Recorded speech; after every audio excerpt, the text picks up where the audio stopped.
venez de terminer la création de votre jeu vidéo et vous le postez sur Steam à 1 €. Et quelques jours plus tard, votre jeu a fait plus de 1000 téléchargements, soit plus de 1000 €.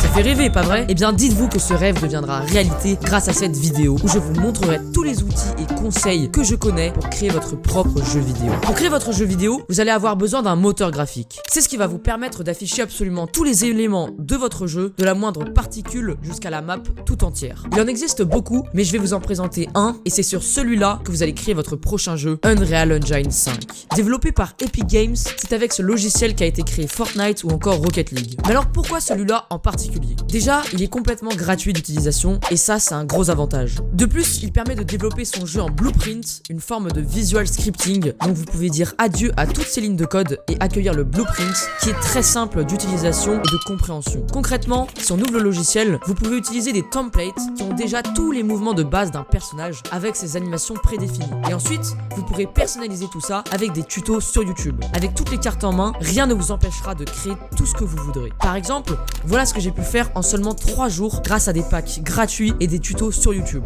Mais en revanche, ce ne sera pas suffisant pour créer entièrement votre jeu. Vous vous souvenez quand je vous ai parlé de tutos sur YouTube? Eh bien faites attention, car la majorité des tutos ne vous montrent que des systèmes simples, sans explication, alors faites attention au simple copier-coller sans avoir compris comment le code fonctionne. Tenez par exemple, j'aurais très bien pu copier-coller ce bout de code, mais vu que je sais comment il fonctionne, je peux le modifier, le personnaliser, et ça sans limite, car j'aurais compris comment sa base fonctionne. Si vous voulez que votre jeu fonctionne, alors imaginez un arbre. Ses racines, ce sont votre apprentissage, et celui-là doit être solide. Peu importe si les racines sont grandes ou pas, si elles sont solides, alors l'arbre aussi. Bon, après cette super métaphore, je vais vous expliquer les bases de l'interface, pour que vous puissiez savoir juste après cette vidéo à créer votre jeu. Quand vous arrivez sur le logiciel, vous avez plusieurs modules. En haut, c'est la barre qui vous permettra de gérer les onglets et les différentes sections. Par exemple, ce bouton vous sert tout simplement à lancer le jeu. Et ici, c'est pour changer le mode. Par exemple, le mode Landscape qui vous permettra de sculpter votre terrain avec différents outils. Tout en bas, le plus important, le Content Drawer. C'est l'emplacement où vous pourrez ranger tous les éléments qu'il y a dans votre jeu. Par exemple, dans mon projet, vous pouvez voir qu'il y a plusieurs dossiers,